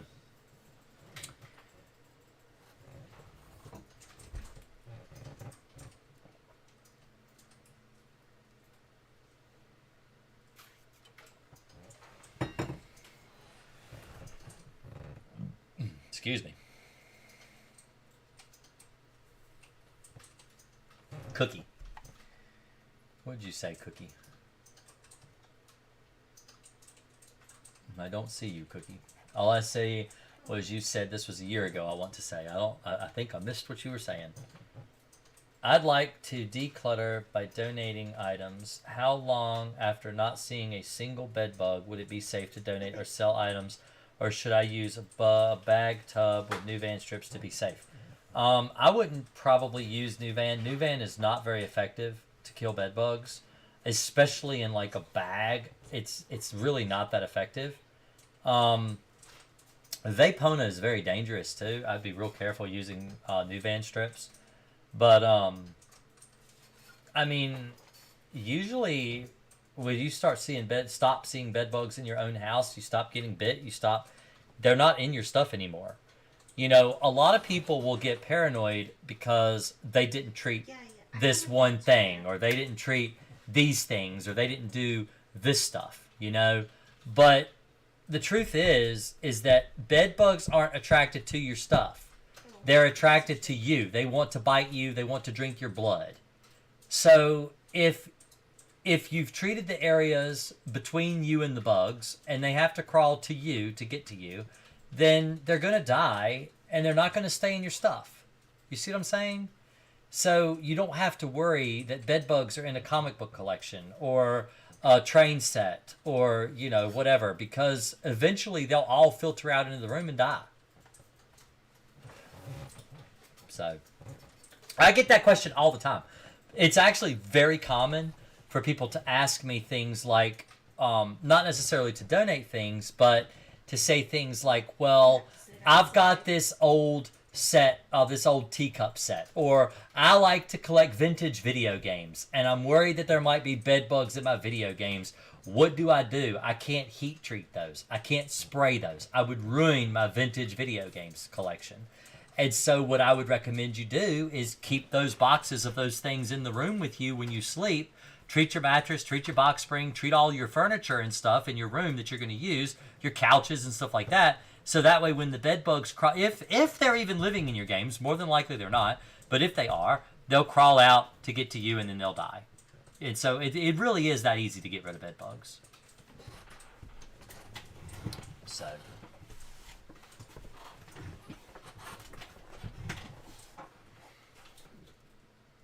he's so peaceful. That's my Bob Ross. I like to point out Bob Ross every now and then. Is my camera blurry? It was dirty. Gets dusty. All that diatomaceous earth I use around my house. Probably what it is. I'm kidding. I don't use it. It's trash. It's garbage. I got a lot of stuff for work on my desk. So somebody just texted, "Good evening. My apartment owner decided to use a company that does heat treatments, and they also say they will spray something in the vents. That's illegal. However, I plan on buying Crossfire thanks to you. Should I use it before they do the heat treatment or afterwards?" I would do it. Wait 2 weeks and do it afterwards. That's what I would do. 2 weeks after the heat treatment, then do it. Personally, if it were me, that's what I would do. If I were in your situation.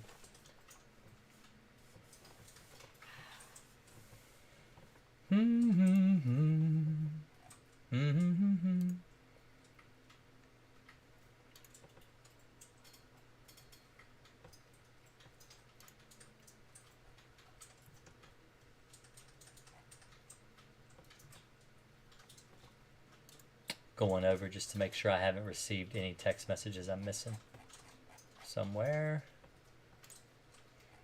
And I'm good. Do I have to spray metal tables and chairs? I am using Crossfire, but it seems like it is likely to drip on those types of materials. So, metal. Metal is really common. People, for some reason, think that pesticides can't be treated on metal. Bed frames are metal. Okay, let me give you an example. Let's take a look.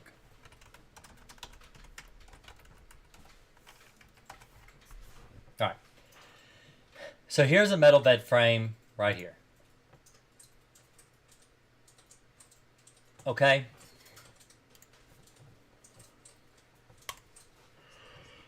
Oh, tired. Excuse me. All right. So you see these little screw holes right here? Get off there. The bed bugs will actually live around these. They'll live on this metal frame. They will live in these grooves. These little plastic guards on the end, take those off, treat inside of those. Bed bugs will live all over this metal frame. It is metal, and they will live on it. Okay? Let's show you a different type. That's real common. That's a real common bed frame. All right? Let's go with this one. All right? This is more like a classic metal bed frame. I have found bed bugs living around these little knobs. Like, you see these? Like, they got this up close thing. They'll live around these little grooves. They'll lay their eggs on those. They will live on all these parts. They will live on them. They have no problem living on metal. They will live on metal. It's a bed. It's a bed. They will live on it. Okay? That's really common. They live on metal. They do. And you should spray the metal. Now, one of the problems with spraying metal, and I'm going to be just up front, you will see it. You will see the crossfire more on metal than you will on other surfaces. It does show up more vibrantly on like a black metal bed. You're going to see it there. It's going to dry. It leaves like an odd kind of a whitish residue. That's normal. Don't wipe it off. Leave it there. But it will dry and it'll stay there. Mr. Catfish says, does vacuuming only help to eliminate the fleas? It does help. It helps a lot to eliminate fleas. Vacuuming is what I recommend people do after a flea treatment. Once the chemical has dried, you vacuum the floor. The vacuum aggravates. So fleas hatch based on vibrations. If they sense a dog running through the room, they feel, the pitter-patter of the dog feet. They could feel the vibration. And so they'll jump towards the vibration, what's producing the vibration. So if you've got a vacuum and you're running the vacuum across the floor, the vacuum is creating a vibration that causes the fleas to hatch and jump towards the vacuum instead of jumping on you or your dog or your cat.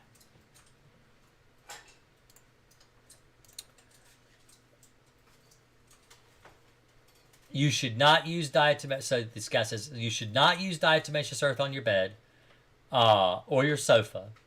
That stuff is really bad for you. It's not that it's garbage. It's that it hurts you. It will harm you. It can cause lung issues with you, breathing problems. You definitely not on your bed.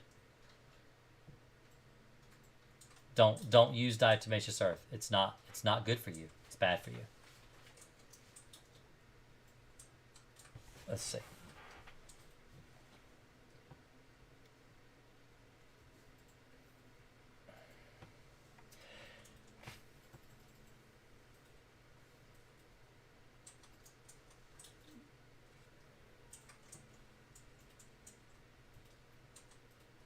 Now, I get rid of fleas with a single treatment, Joe. I very rarely have to go back. It is more rare to go back on a flea treatment than a bedbug treatment. Much more rare. There are some years I never have to go back. I use Alpine WSG and sometimes an IGR like Nygaard on fleas, and that's it. The trick is to be very thorough and treat the floors throughout the whole house, every floor, even tile floors, linoleum floor, concrete floor. Just because it isn't carpeted doesn't mean it won't have fleas. Treat every floor through the entire house. Basement floors. Treat carport floors. Even though they're exposed to the outside most of the time, they do have a roof, an awning over them. Treat the carport. Treat the porches, the front porch.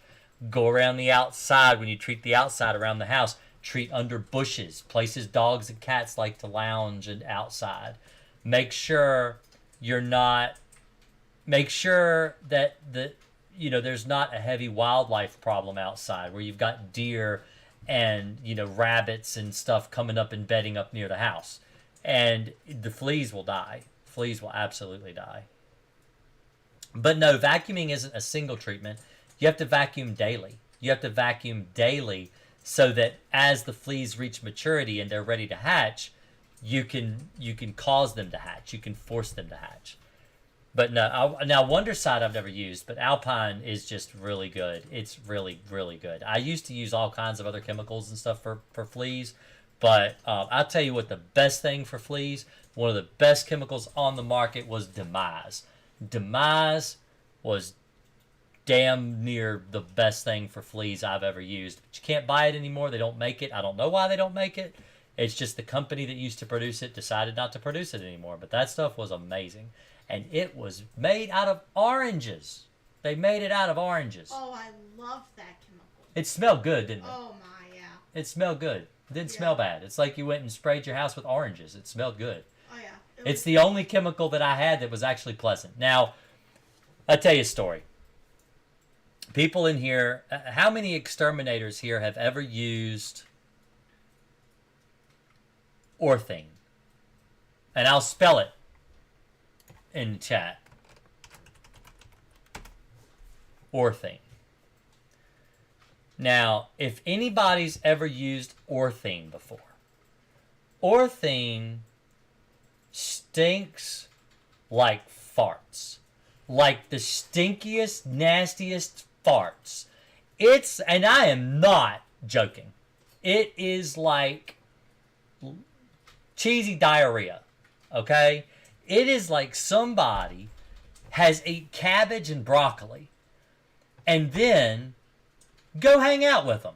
Cabbage, broccoli, and beans. And they just can't stop farting. And it's the nastiest, stinkiest, smelliest stuff in the world. Okay? Amazing for cockroaches. Because cockroaches like to crawl in nasty, stinky stuff. And used to, that's what you would use. It's an organophosphate. And it's primarily used for roaches. I mean, it's used in apartment buildings and stuff like that. It used to be. They changed the label. I don't think you could do that anymore with it.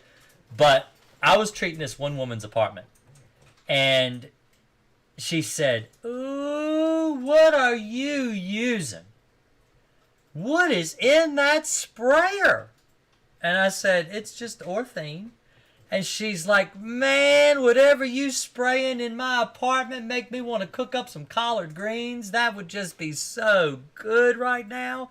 And I'm like, you are the only person that has ever told me that this farty concoction that I've got in this tank smells good. But it does. Now, when she said that, it absolutely smells like rotten cabbage. It smells like cabbage that has been rotting in the sun for weeks. It stinks. But yeah, Old Termidor stinks too. You're right, Kristen. Old Termidor smells like nasty farts too. It's gross. It's gross. You can't let that stuff get old. You got to use it up. But Alpine can be used on pet bedding for fleas. That's why I use it. It's actually labeled to be used that way. So you're supposed to treat pet bedding with Alpine. It's part of the description for killing fleas.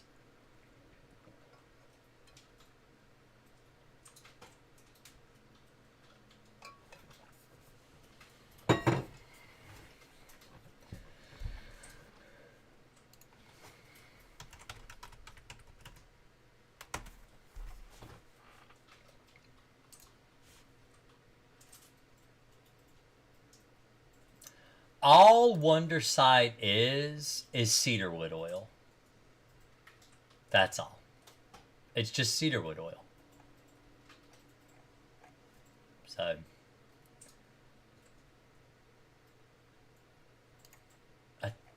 is it? It doesn't even have an EPA registration number, does it?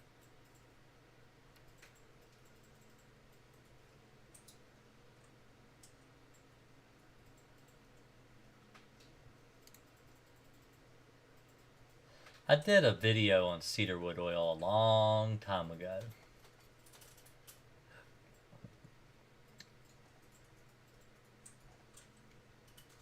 And I can't remember. It says cedarwood oil, sesame oil, and sodium lauryl sulfate. So it sounds like you're making a salad dressing. And probably the only thing that's really killing the bugs is the cedarwood oil. Truthfully. So, if it works, it works. That's fine. But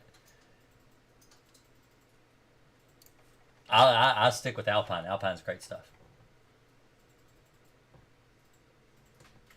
Yes, you should treat it, TempVids. You should. TempVids asks, memory tone pop phone, blah, blah, blah. Let me see if I can talk. I might have been talking too long. It's been almost 2 hours. Memory foam topper on one of our beds, just a 3-inch thick piece of foam. Should I treat it? Yes, you should treat it. Take it off, treat underneath it, put it back on, treat it. Yes, absolutely.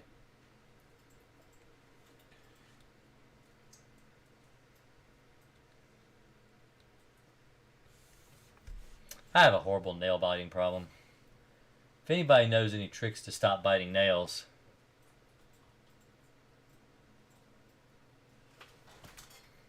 I've been doing it my whole life.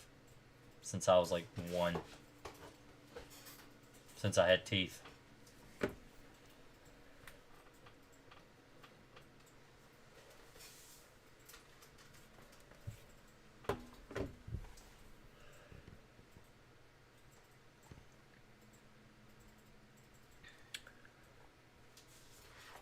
Well, it's been about 2 hours. I think I am going to head on to bed. I gotta go to the dentist tomorrow. And then I gotta drive to, Kenju said the way you stop biting your nails is you gotta scratch your butt more often. Oh. Kenju's the comedian in the chat. Do you think that would work, Emma? Yeah, Emma has a nail biting problem too. She said that would probably work on her. If she scratched her butt more often, she probably would stop biting her nails. If she's over there giggling, so she thinks that's pretty funny. She's playing video games with Rory and Alicia. Well, see, I can't treat somebody's pets in Virginia because in order to treat somebody's pet in Virginia, I have to be a licensed veterinarian, and I'm not going to do that. So, and even if a label claims to be safe on people's pets, I'm still not going to do it because if for some reason in the future that label finds out that, oh, it actually does hurt people's pets, then I am stuck with the liability that might have killed someone's dog or cat. And so I just don't do it.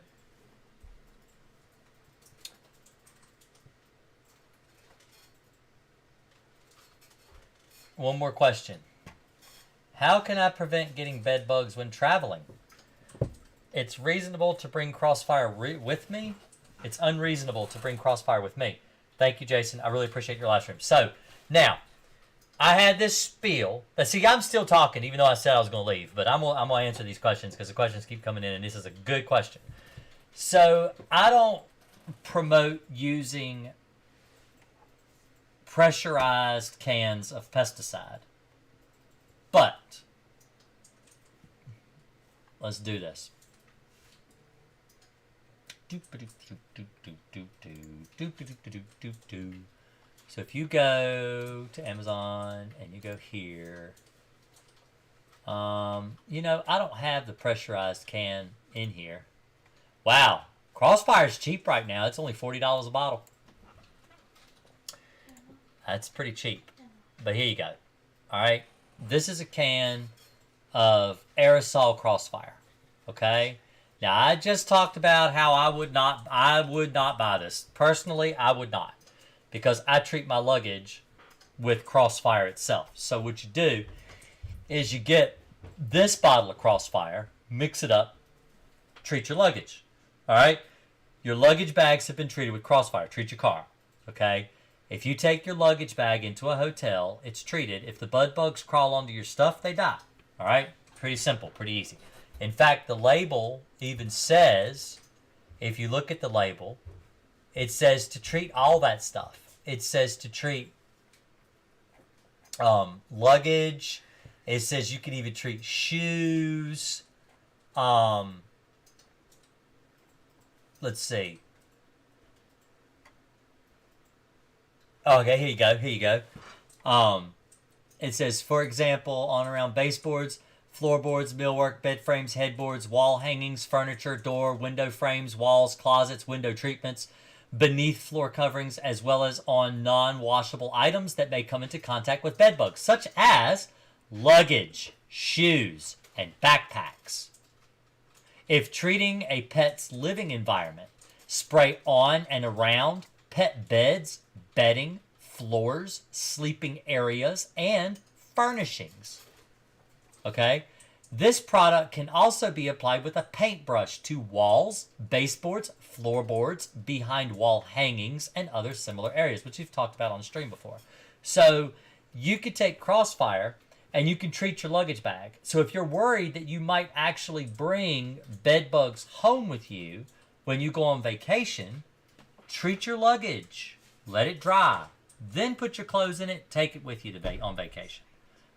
If you can't do that, then you get a can of the Crossfire, the aerosol, and you can use that when you're on vacation.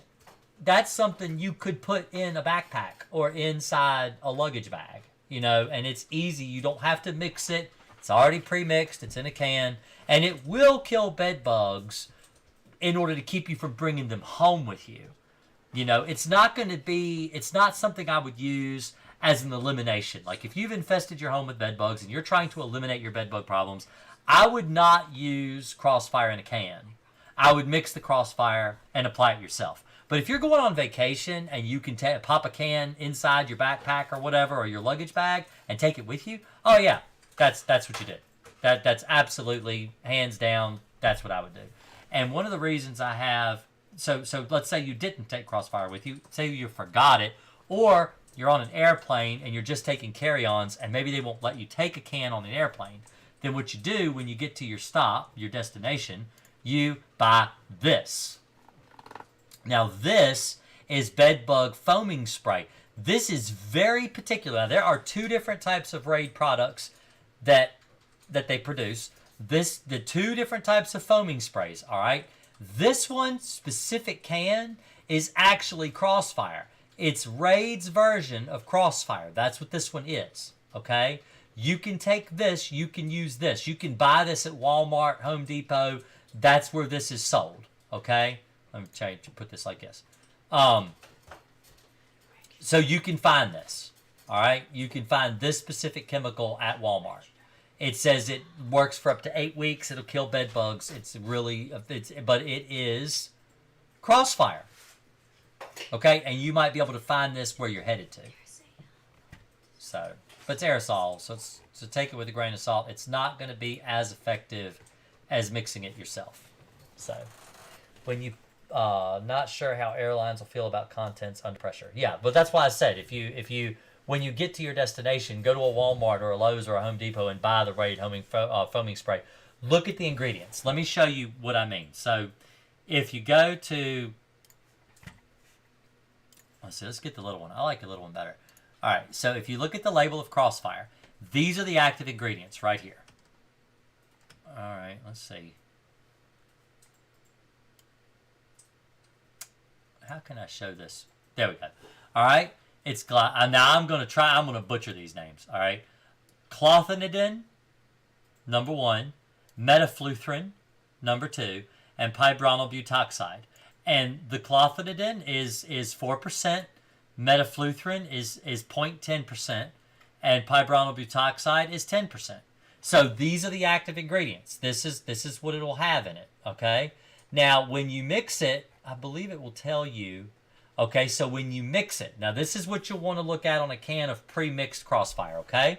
When it's actually finished, it will be 0.40% clothanidin, 0.01% metafluthrin, and 1% pibronyl butoxide, all right, with a total of 1.42% active ingredient. All right, that's what it will say on the label. If you read the label, it will say that. It'll tell you that right there. So just, take a screenshot right now. You see it, take a screenshot, copy that, or print you out the Crossfire label, so then you can take it to the store and make sure that this is actually what you're buying. Because there are so many ingredients on the shelf that are not Crossfire, that are nothing compared to this, and don't even work the same, and you don't want to get swindled and buy the wrong product. So, anyway. Not sure how airlines... Okay, yes. And when you paint it, does it need to be mixed or directly from the bottle? It needs to be mixed. You cannot, you have to mix your chemical before you apply it.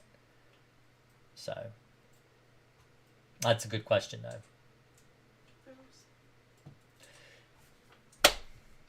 Y'all have a really great night.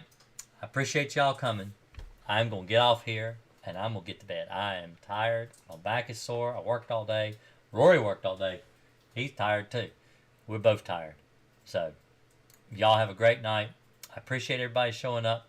It's been fantastic talking with everybody. Again, thank you, Joe, for the 5 subscriptions. Thank you for everyone that donated tonight. You don't have to do that. I appreciate it whenever you do. I just like coming here, hanging out, chatting about bugs. There's quite a few of you still in here, still watching the stream. I recommend that if you're still here, if you could like the video, I appreciate it. And if you're on my channel, Green Acres Pest Control, hit the subscribe button or join if you want to help contribute to the channel. I really appreciate everything that everybody does to help me, to push me along, to make me, enjoy doing this even more than I already do. Y'all have a really great night. I appreciate it. And we will see you next week, Thursday night. Yeah, I think so. Pretty sure I'll be here Thursday night. So, y'all have a real great night. And like I said, I appreciate everybody showing up. Thank you, and sweet dreams.